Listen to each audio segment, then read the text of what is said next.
Welcome to Liturgical Catechesis here at St. Joseph. My name is Father Brian Eilers, a pastor. Today we'll be talking about some of the things that happen after everyone has received Holy Communion. We'll take a look at the tabernacle and then the purification of the vessels and this time of silence before the prayer after communion. So first of all, when the priest comes back and all of the ministers come back, we place all of the hosts in one of the ciboria. This is a ciborium. And we then will place it in the tabernacle. And so the minister, usually the deacon, will walk to the tabernacle. And here, the tabernacle is this gold box. It is reminiscent of this reality of God's presence among his people in the Old Testament.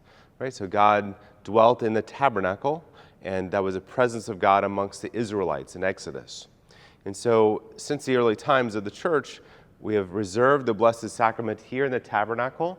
There's a ciborium in here with Jesus present in the Eucharist.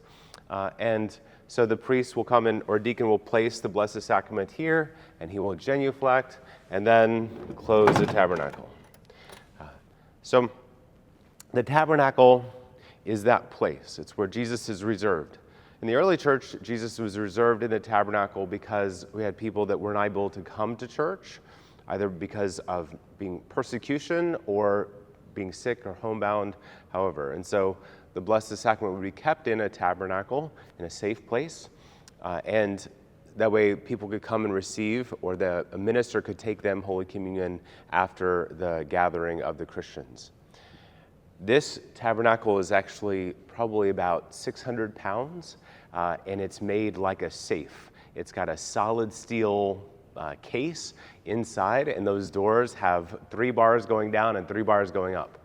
It is really a safe to protect Jesus because he is the most valuable treasure that we have ever been given. Okay, so the tabernacle. Now, the vessels here are purified, and this is not just a washing of vessels.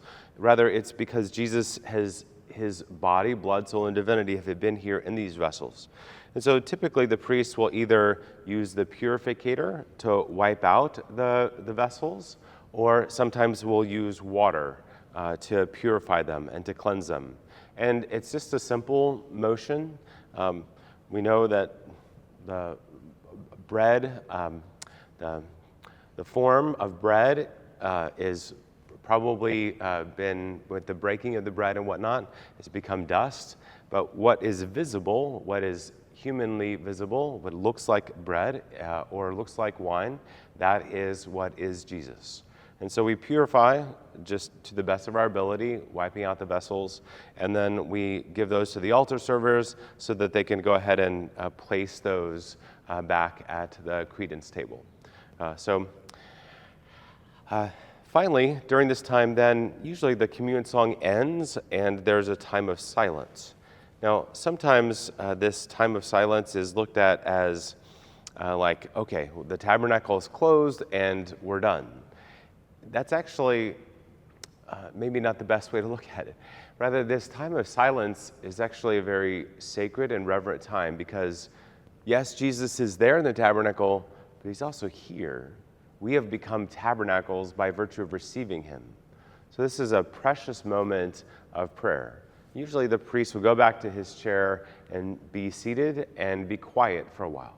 So I encourage you in that time not to just be looking at your watch thinking, okay, come on, let's go, but thinking and pondering this reality that God has come to dwell in you, that you are now a tabernacle. Yes, the gold box is beautiful, but your dignity is much greater than that gold box because Jesus has redeemed you, he's made you holy, he's made you sacred, and now he dwells in you. So I encourage you to spend that time of silence well in prayer so that you can be renewed and rest in his love for you. Thank you for joining us for Liturgical Catechesis. May God bless you.